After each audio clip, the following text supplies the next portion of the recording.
Welcome to Elevated Practice, where we interview masters and mavericks within the field of holistic medicine and uncover unconventional stories in the field of health and wellness. I'm your host, Gretchen Badami, and every episode I'll be interviewing clinicians, scholars, entrepreneurs, and educators who share their wisdom and ideas with you. Are you ready to elevate your practice? Let's begin today's episode. I'd like to extend a big thank you to Handcraft Health for sponsoring Elevated Practice and empowering integrative healthcare practitioners to create personalized healthcare packages for their patients. Create a free account today and elevate your practice at www.handcraft.health. And now, on to today's episode. Hello. Today, we are joined by Jean Giblette. Jean has been growing East Asian medicinal plants in the mid-Hudson Valley of New York for over 30 years. Originally graduating with a bachelor's in psychology from Harvard Radcliffe, Jean worked in research and systems analysis for 2 decades before discovering her passion for Chinese medicinal botanicals. And since then, she has spent the past 30 years growing, educating, and presenting about Asian medicinal herb cultivation. Affiliated since 2000 with the U.S. Council of Colleges of Acupuncture and Herbal Medicine, she developed extracurricular study opportunities in medicinal plant botany, horticulture, and conservation. In 2008, she founded the nonprofit High Falls Foundation to continue this work and to develop production of Chinese medicinal plants on small ecological farms throughout the U.S. and Canada. Currently, she coordinates the Zaisheng Herbs program to direct market the herbs to licensed practitioners via e-commerce. She's co-authored Mending the Web of Life, Chinese Medicine and Species Conservation,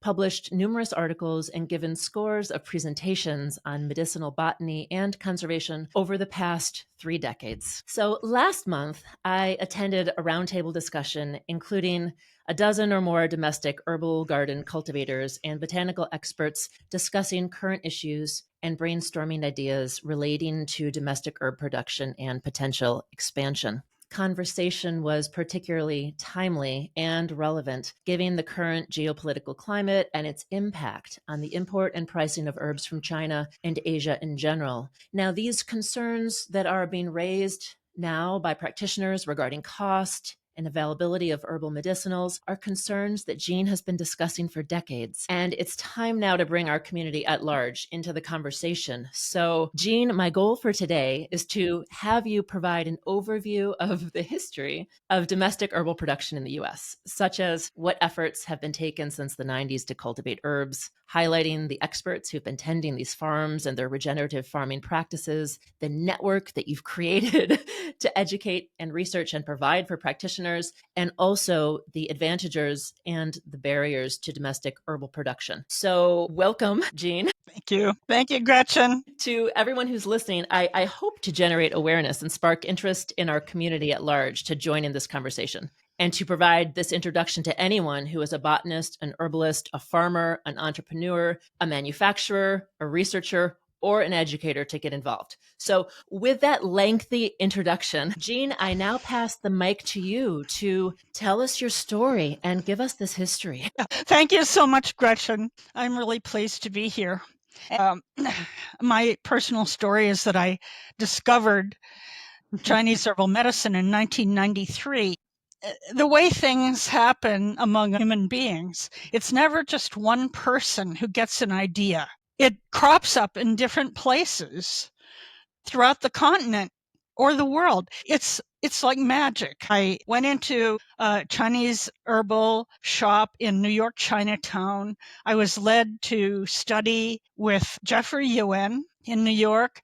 I told him I didn't want to be a clinician. I already knew that. I wanted to grow the plants. And could I study with him? And he said, sure. I got in contact with Robert Newman. Robert Newman is basically the Johnny Appleseed of Chinese medicinal herbs in North America. I know Robert from Emperors out in California. He's retired now, but in the 90s, he was a student at ACTCM, and that college had the bright idea of starting a garden. And they got a Chinese scientist to come over bearing a load of plants. And then somehow the school got into some kind of financial trouble, and the plants and the scientist ended up going across the bay to UC Berkeley Botanical Garden, where Elaine Sedlak helped him plant a garden there at UC Berkeley. And Robert was really frustrated with this situation because he had to travel all the way across the bay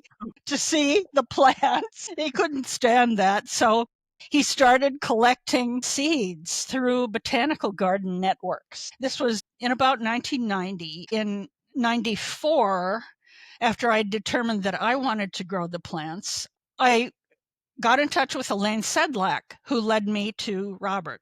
Now, what happened was that about 8 other people across the country, they were all plant people like me, and Robert had a deep attachment to the plants. They all gravitated toward Robert. And in 1996, it was after he had tried to maintain the plants in pots at ACTCM, lining the hallways were pots. He dispersed his collection to all of these people. And I call them now the Newman Conservators. So it was Vinnie McKinney in Missouri, Joe Hollis in North Carolina, Peg Schaefer in California, Rich Ochek, who had Horizon Herbs in Oregon. Now his children are running it as strictly medicinals. So that's a plant and seed nursery. Conrad Richter in Toronto. There were other people involved who didn't stay the course. And then unfortunately, we have Cindy Revere in Ohio and Joe Hollis, who are dead now. Most of this movement is coming from baby boomers. It was a very, very powerful experience back April 22nd, 1970, the first Earth Day.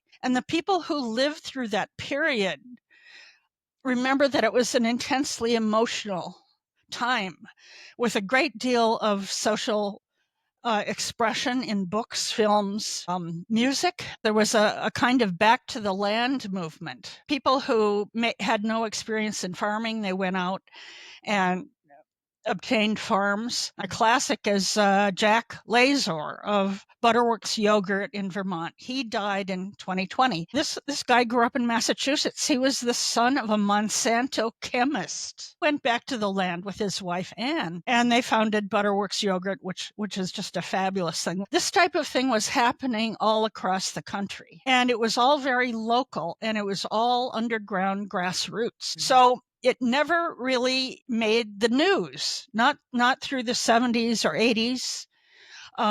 It wasn't until the 1990s. The National Organic Program was passed by Congress in 1990, but then there was a huge scandal in 98 where the old guard tried to undermine the organic movement. So this was a hard-fought war to get organics established. It was a 30-year project from 1970 to 2000. The NOP, National Organic Program, was enacted in 2001.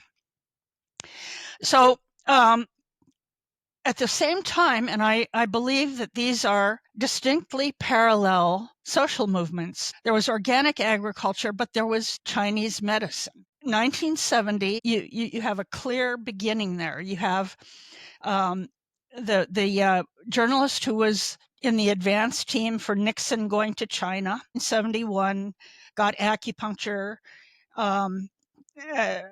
for surgery and reported it in the New York Times. Sensational, big splash. Chinese medicine got on the map. Then you had the first colleges in Massachusetts and Maryland. Those were in the early 70s. At this time, you have the baby boomers, Dan Bensky, John O'Connor, Andy Ellis, going to Taiwan and Macau and studying and bringing the real thing back home, so that the English translation of the Materia Medica was first published in 1986. And you had just a few states licensing acupuncture, and it took 30 years or more from 1970 until into the 21st century for the majority of states, 47 states now, plus the District of Columbia, to have practice laws. And 2/3 of them have some provision for herbal medicine, but that still hasn't been worked out completely. So you have this really long trajectory in preparation for growing Chinese herbs in North America. Yes. We had the Newman conservators, including myself. We would establish gardens, we would grow the herbs, we would study and establish a direction for ourselves. I was studying with Jeffrey Ewan, but I had no idea where I was going with this. I was just reacting out of curiosity. Then in 2000, Robert and I got a grant, $20,000 grant, to collaborate with the Council of Colleges to start a botanical studies program. So in the aughts, we have a lot of action happening. The colleges were very welcoming for botanical studies, which included ecology and conservation. We expanded the program in 2006 with a Kellogg Foundation grant that was over $200,000. So we were able to roll out to half of the 50 colleges at the time. And those 25 colleges did various interesting programs. They either started a garden or did something unique. And as an example, Vivian Zhang at New England School of Acupuncture and I approached Arnold Arboretum at Harvard. In the late 90s, they put up a database online, and I discovered a whole bunch of medicinal plants. And I called them up and said, could I talk to someone about your medicinal plants? And they said, oh, we don't have any medicinal plants. Little did they know. So Vivian and I went in there and said, look, you've got some amazing specimens here. This is huge. In fact, they have a matched pair of eucommia trees. So Wow. eucommia is dioecious, that male and female trees are separate. And they have a mated pair that are over 100 years old. Wow. And I went to Beijing in 2015 and I visited the Institute of Medicinal Plant Development. They had a garden there, and their eucommia trees are not as old as the Arnold Arboretum's trees.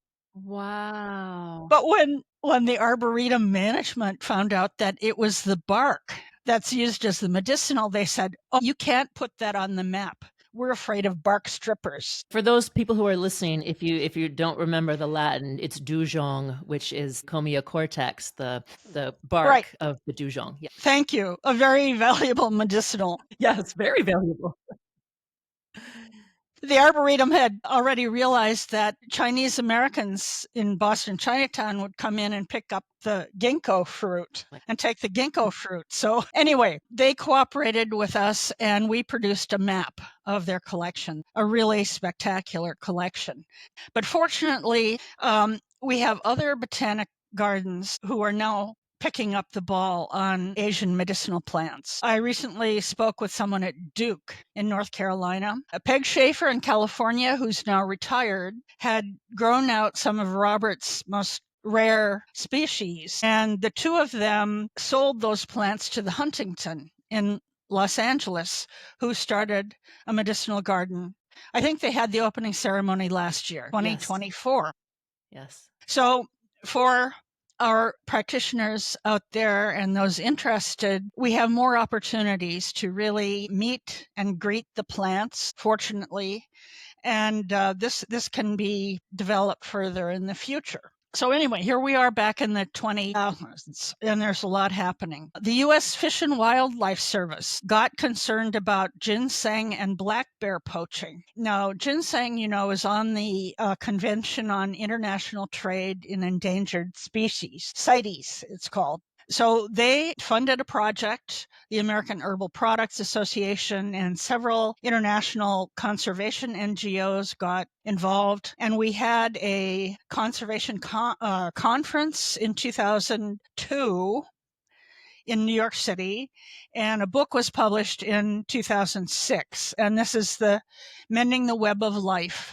Now, there was a recent revival of this conservation angle. There was a a conference in October of 2022 with Lishan Huang, two other college presidents, organized a really wonderful conference. And I think that they are picking up that conservation ball again and running with it. And by the way, if you want a copy of this, we can sell you one for $20. Just email me, get in contact with me. Conservation is a really important topic, and it has to do with preserving genetic diversity in the plant species, which has to do with their adaptability.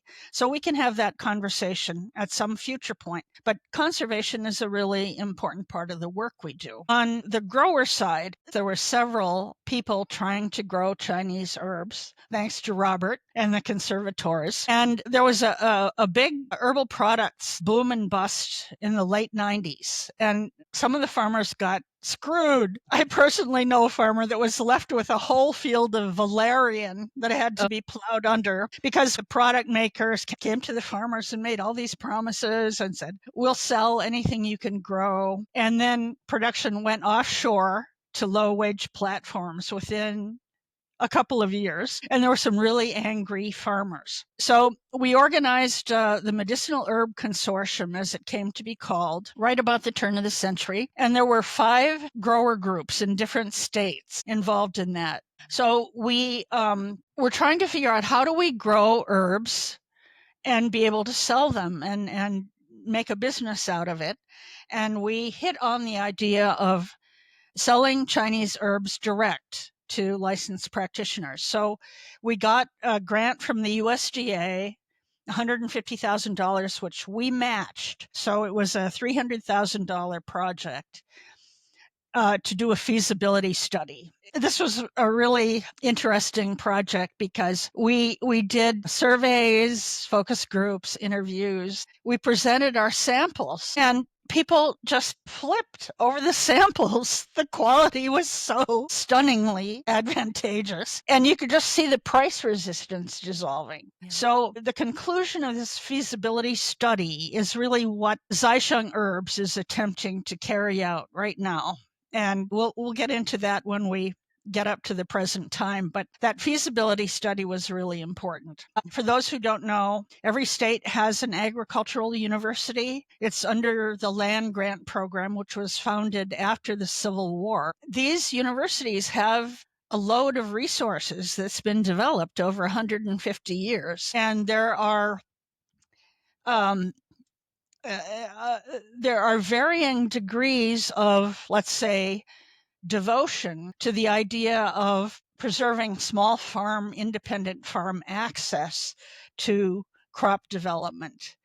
And since agribusiness has dominated since the Second World War, we have a bifurcated system in the US where at one level it's all biotech and GMOs and pharmaceuticals, and at the other level it's the ecological level. And the same bifurcation exists in China. I've witnessed it on my trips there, and this is another rich subject for discussion that really the principle involved affects the future of domestic production. So my mentor, Dr. Craker, who unfortunately passed on a couple of years ago, he enabled us to set up the first trials program. So you have a replicated plot of herbs in different locations, and you control the spacing of the plants, the way they're laid out. But all the independent variables are the characteristics of the site, the soil, the climate, the rainfall, the altitude, etc. So we had these replicated plots in Maine, Connecticut, Massachusetts, and New York. And that was a 3-year project that's now documented online at the federal level. And we had hoped that that was the beginning. So about 2009, we've gotten these grants. Things are going well. And Lyle, Dr. Craker, we organized 6 or 8 scientists at different land grant colleges to do a joint proposal to the USDA for specialty crop development for Chinese herbs. And we applied 4 times and were turned down. And at that point, the Obama administration had a Monsanto guy as the head of USDA. So they said, there's no market for this. You prove to us that there's a market and we'll think about it. Okay. So that same language was used in all of our rejections, and I really got suspicious. And anyway, that's the way it is. And nobody in the US has gotten a federal grant since then. We're in a different kind of world. Now we're up to the teens, and we're chugging along with the support of state grants. So there were universities active in this: North Carolina State University with Janine Davis, and New Mexico State University with Kevin Lombard and others. I was chugging along here in New York, but getting more help from Massachusetts than from Cornell. Cornell was kind of really biotech oriented until very recently, a few years ago. Now they've softened up, and that great granite edifice there in Ithaca is more open to the concept of Chinese herbs. So there was activity going on at the state levels. There were struggles to form organizations of farmers and support them through the development process. And this was all private. For a farmer to get involved in growing Chinese herbs, you have to be able to grow out a small amount and learn the plant, to learn the growth cycle of the plant. And of course, many of our plants are perennials or trees. So it takes 3, 5, 10, 15, 20 years until the plant is mature. So that's a really long range development process. And either a farm is self-sufficient in other ways to sustain that development, or they affiliate with an organization who can keep them going over the period of the development cycle. So we had a lot of difficulty with that. I got our first state grants here in New York in 2003, and our first farms started growing back then. Then we got more grants from the New York Farm Viability Institute, which is a nonprofit that gets its money from the New York legislature. So in 2015 and 16, we were able to add farms, recruit more farms. And we've been through a lot of farms. Not everybody sticks with us. Farming is hard. People get injured, people die, things change. But the success stories are those that either have a really viable financial business plan going. There are retired people who are very helpful. There are couples where one person works off farm and supports the other one while they're farming. So there are ways to get around this. And at present, here in New York, we've learned from a lot of failures throughout the process, but we're still debt-free and dependent on volunteer labor and the genius of these wonderful farmers. So the story of 2010 until now has been one that's involved a lot more struggle. And I personally have been involved with over 8 different groups who have tried to form organizations to support farmers. I'll tell you, this has happened in a lot of states: California, Illinois, Minnesota, North Carolina, New Mexico, New York, Virginia, Washington State, and West Virginia. Wow. Let's pause for a moment to extend a big thank you to our sponsor, Handcraft Health. I prescribe a lot of herbal medicine in my practice, and quite frankly, I don't want to spend the overhead keeping hundreds of herbs and supplements on hand. Since the pandemic, I do a lot of telehealth consults and ship patients their prescriptions. Handcraft Health has been my lifesaver. It allows me to have a successful and streamlined practice and saves me money and office space.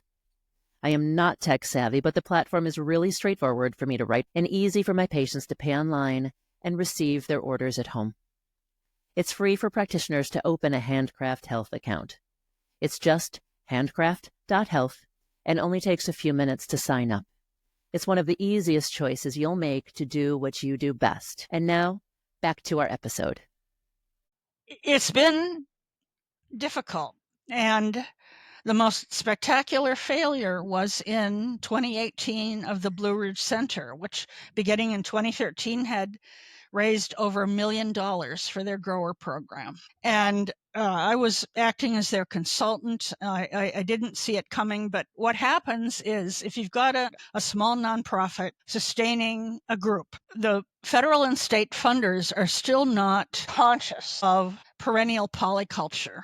They're still oriented to traditional farm production, which is annual crops and animals. So they're like venture capitalists and most billionaires. They want quick results. So you get a grant and you have to hire people, or you get a grant and you have to build a facility, and you do this before you have crop production. That doesn't work. So this has happened in a couple of cases. This happens to a lot of nonprofits, that they become overextended and they're not able to resist the blandishments of funders who say, okay, I want to see 2 full-time people employed at your organization by next year. Or here's $10,000. We want you to build a hoop house. Well, if I'm a nonprofit and I take that money and I build a hoop house, I have to hire people to run it. I have to repair it. I have to somehow get the value of production out of it. And you can't just do that on the spur of the moment. Our financialized economy is not really set up to sustain long-term development in agriculture. And this is a problem that we have to address. The Chinese have done it successfully because they have the anti-poverty program, which has been so successful, and they have the Bank of China. Their main bank is a direct issue currency. So they can, in effect, give grants to organizations that do not have to be matched or repaid. We don't really have that anymore in the United States, and we've got to get it back. So what I'm appealing you all for is we have to be more conscious of how we can fit into the present economy and develop our programs. The advantages of which are, if they're not self-evident to you, I will outline them. You have a far superior quality in fresh production. And this is not like growing exotic species. The natural species, native species of the US and those of Eastern Asia are very closely related. So there's not a big stretch horticulturally. Okay. You've got the issues of shipping costs that went up astronomically at the beginning of COVID. Now you have tariffs. Now you have currency fluctuations. So the idea of importing our materia medica from halfway around the globe is not a very smart idea, and especially when we could do really well here at home. We're also concerned that many of the graduate schools have stopped teaching raw herbs. So we had our botanical studies program now 20 years ago, and we need to somehow get back to that and really encourage practitioners to get their hands in the soil. First, you can educate yourselves with what's going on at the grassroots. The corporate media is not very good at reporting what's going on at the grassroots. They can't report all of those wonderful people out there who are doing marvelous, miraculous things. Because if they reported that, then people would get ideas, and that would be dangerous. I'm recommending that you seek out books and films on the latest in agriculture. Ecological agriculture is very, very insufficiently reported, even today. And just as one example, I'm going to give you Gabe Brown. Gabe Brown, that Gabe is in Gabriel. So Dirt to Soil is a really inspiring book. This guy, another baby boomer, took his parents' farm in North Dakota, and from the 90s to the present, he completely restored the soil. So this is now akin to an old prairie soil that can absorb a 9-inch rainfall immediately, while the farm across the road is flooded. So this is a key to climate change, what this guy is doing. It's all about the soil. They call it regenerative agriculture. It's all about the soil. And you have all those microbes in there that are analogous to the microbes in our gut. So we're not absorbing our food directly. The microbes are processing it for us. And by the way, I have in my hands a recent scientific paper from China in which they speculate that what's happening with Chinese herbal formulas is that they are altering the gut flora in order to effect restoration or a remedy. And so real scientists now are very, very conscious of the microbial universe and how we're utterly dependent on it. So it's not only our own health, it's the health of the plants out there growing in the soil. They have to have a full microbial array that's healthy and balanced. And that's why we say it's all about the soil. Joseph Brinkman, the traditional medicinals tea guy who got really into fair trade, he's put out a paper fairly recently about gansao, Glycyrrhiza urulensis, Chinese licorice. So we knew back in 2002 at the conservation conference in New York City that the Chinese government had already restricted wild crafting in the north of China, wild harvesting, because the plant was endangered. And Brinkman points out that still only 20% of demand is filled on farm production. They're still wild harvesting most of the gansao. Meanwhile, they're outsourcing production to other Asian countries. So Chinese scientists come out with a paper recently saying mycorrhizal fungi help support the gansao in adapting to a new location. Amazing. Well, how about that?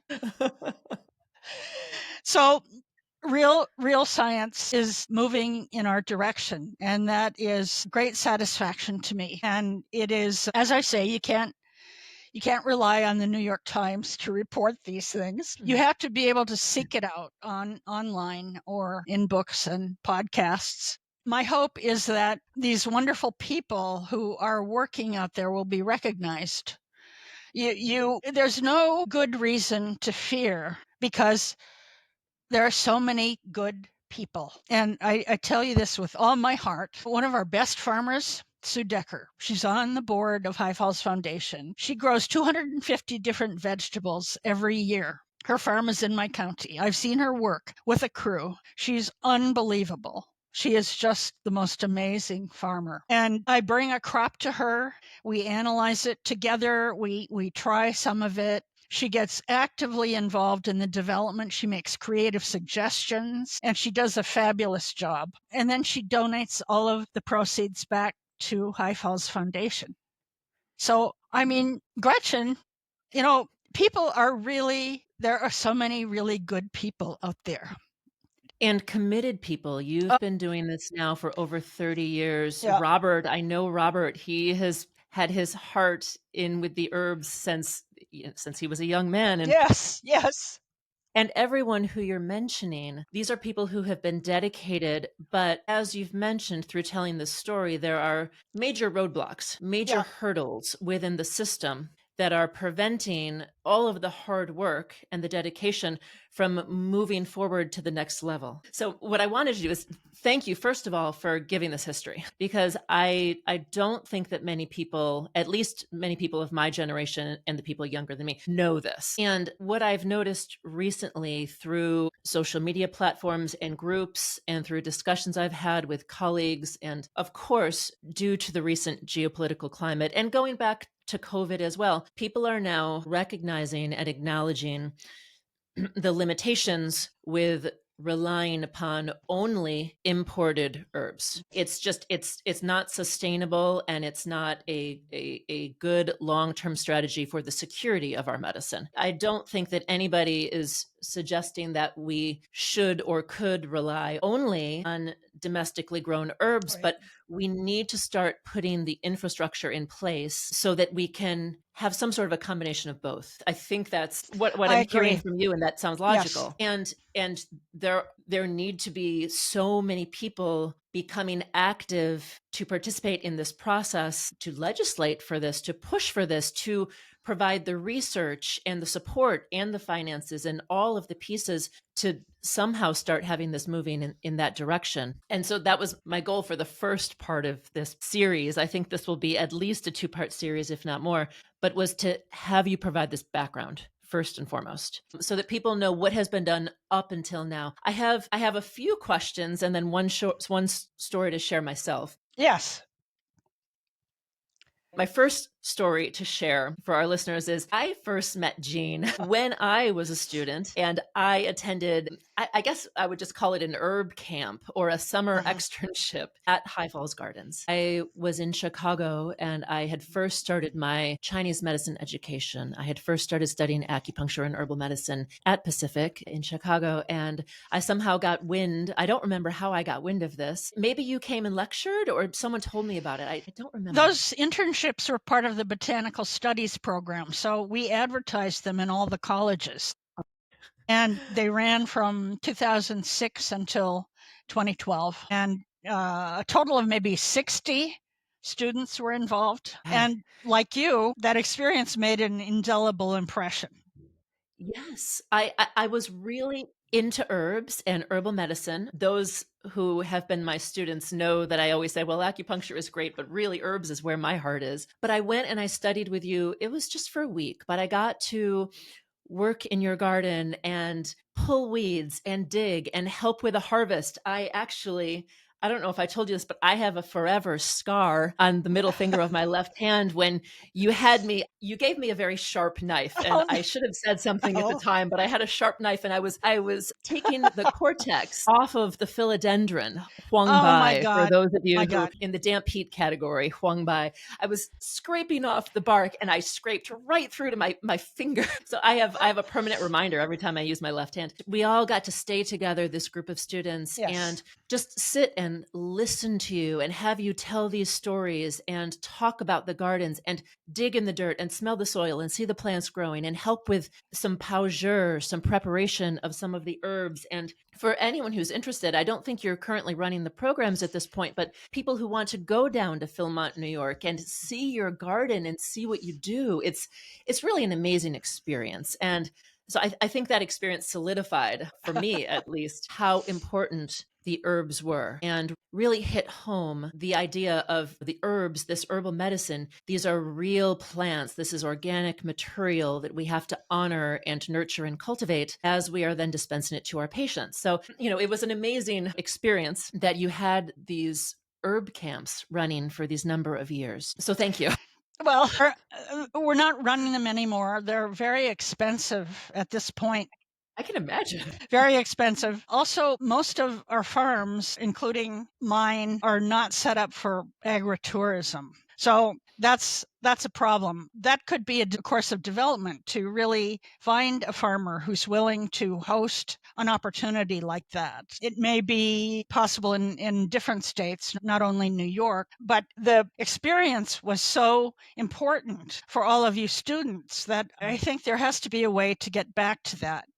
Yeah. And it's not going to be me and my farm specifically, but I'm alert to the opportunity, let's say, to set up something like that because it is so important. And, that leads me to my next question, which I think is going to be the question that's going to stimulate our part 2 of this conversation. But for the near future, because this is, as you've mentioned, this is a long-term project to get national resources, to get awareness, to get community and network, and to have people working on this, because this will take time. And as I think about what has happened in Asia and how long China's runway has been to have the infrastructure to support this, I think what I would like to talk about next, but if we can just have you highlight a few key elements in the next, let's say 2 minutes, what needs to happen next? We need what? We need funding, we need research. What are the next immediate steps to get our country poised for some production, or what is it? Is it with the farmers? Is it with the manufacturers? Is it with small businesses who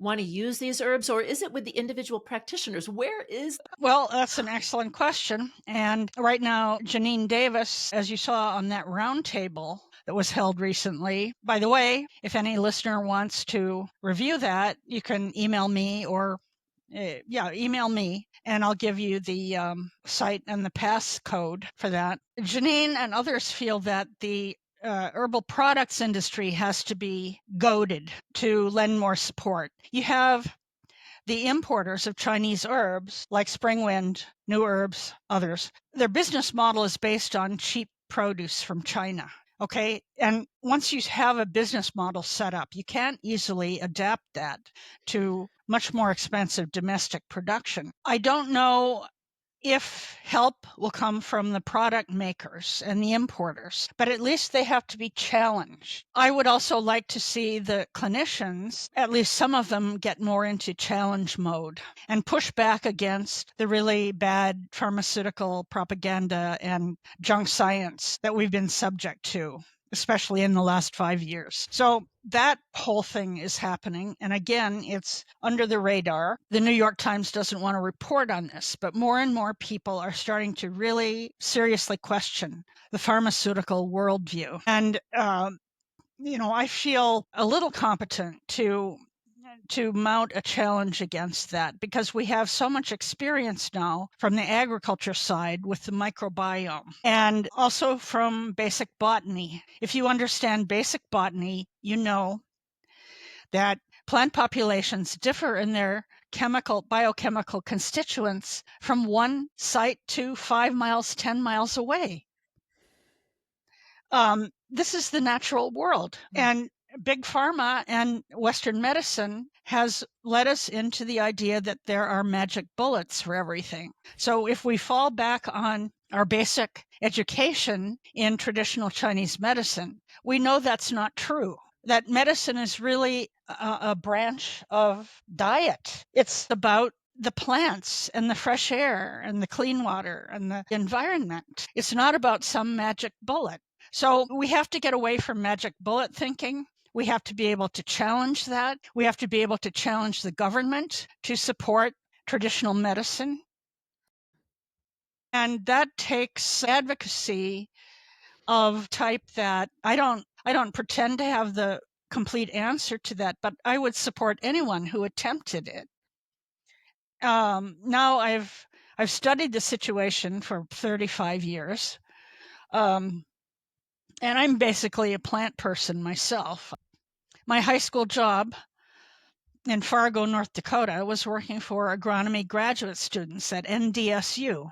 I was out in the field pollinating sunflowers when I was 15 years old. Okay, so Wow. I was recruited to Harvard Radcliffe. They had a farm program back then in the 60s. This was their attempt at diversification in the 60s. They ran a farm program and they recruited farm boys and girls. And, I wasn't actually living on a farm, but I was working on farms.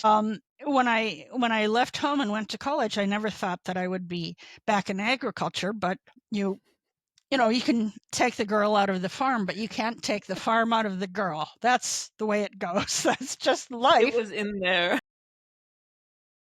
So I've been involved. I feel prepared to form the arguments. Whether I can actually deliver them or not, I don't know because I'm only one person. And I need Gretchen's help with the podcasts and other people who are doing similar things. We need to be more active in that regard. You need a community and a network of people with a variety of skills and connections who are working in their own ways to bring this to the next level. And so I think some of the practical pieces of information regarding next steps and how people can help and areas of infrastructure that need to be built, I think these will be things that we can discuss in part 2. What I would say to people listening for right now is if you are interested or if you have something to share, then go and email Jean or follow her Instagram, sign up with her website, sign up with Zai-Sheng Herbs. Now, you have a few different websites. Let me put these. You have highfallsgardens.net, which is your medicinal herb gardens website. Right. And was my sole proprietorship garden until 2008 when we formed the foundation. And now it's really the foundation's website. And I'm acting as one of the agents for that. But posted on that website is our old newsletter, which went through the 90s and the aughts into the teens until 2019. So if you're interested in more history about agriculture and about our struggles to do domestic production, there's a lot of information in those newsletters. you can read up on the history. Great. So there's that website, and then there's also the zaishengherbs.com, which is ZAISHENG herbs.com. And that is your herb company, where anyone who is a practitioner can actually set up an account and even purchase the raw herbs and see what you're growing and learn more information about that herb company. Right. It's run as a program of the foundation, but it's on an e-commerce platform, and we are packaging in small lots, 8 ounces and 4 ounces, because we're not giving out samples. So we want to minimize the risk to the practitioners. If they're curious, they can afford a 4 ounce or an 8 ounce purchase. We're maintaining that with a lot of volunteer labor and a lot of goodwill, but it is for the moment sustainable. Now, to develop our volume, of course, you practitioners are interested in volume. You're accustomed to buying in 1 pound lots. And to develop volume, we're going to have to somehow get funding, because that's kind of going up to the next level in terms of agriculture. And it seems to me like volume would need to be reliable, dependable, Yes. sustainable volume needs Right. to be what needs to happen at the next level in order to have Yes. any sort of domestic production that would be really usable for manufacturers. That's Right. true. The secret to that is to set up multiple sites of production. So you don't have one farmer with 14 acres of, Huang Chi. You have 14 farmers with half an acre or 1 acre. And so we keep it at the small farm ecological level rather than giving it over to agribusiness. That's the development course we prefer, but it can be done. We're already doing it, and it would really, really help to get specialty crop development funding, because then we could determine those sites very accurately. So we already know, because New York has several different climate zones and altitudes and terrains. We know that if we grow out one crop in 6 different places, we get 6 different results. So which of those is preferable to the clinician? That's a development process that you go through for most of the highly desirable tonic herbs, at least. So, okay, so I'm getting ahead of myself. This is probably better that we have a part 2. I am all ready. I know I'm ready to start asking you more questions. These questions, these conversations and more will be addressed in part 2, which I'm already going to start planning for.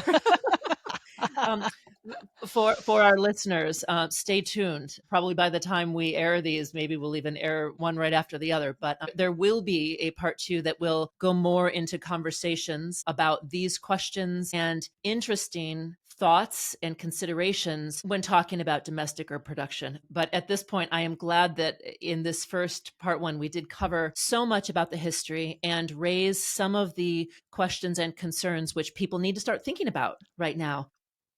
Yes. And so everyone has the information they need to follow up. Please follow Jean's Instagram, Zaisheng Herbs and High Falls Gardens. Go to her websites, reach out to her if you have any desire to participate or anything to share. And Jean, I just wanted to ask just sort of one more question for you, because you grow these plants, you grow these herbs. Do you have do you have a favorite herb, or do you have a particular herb that you love taking the tea, or one that is your favorite to harvest? For those of us who haven't ever worked with these herbs, growing them from the ground, can you just share 1 or 2 herbs that you particularly just love in some way after working with them? Bai Shao and Mudan Pi. So I grew up until I was 5 years old right next to my grandmother in St. Cloud, Minnesota, and she had peonies growing in her garden.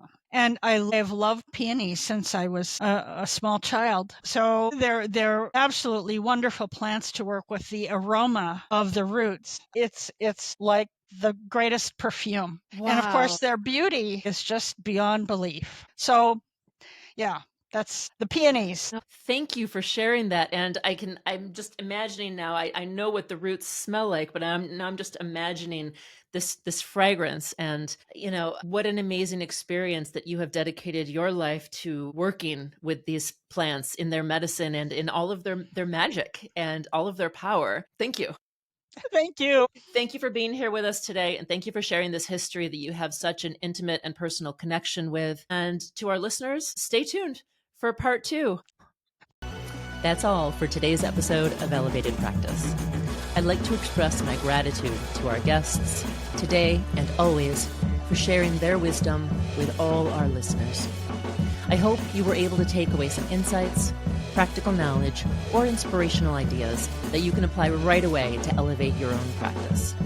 You can find us on Spotify, Apple Podcasts, and YouTube. Don't forget to subscribe and tell your friends and colleagues about Elevated Practice.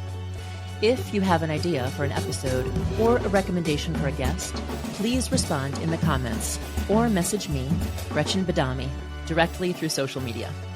Thank you, and I can't wait for you to hear our next episode.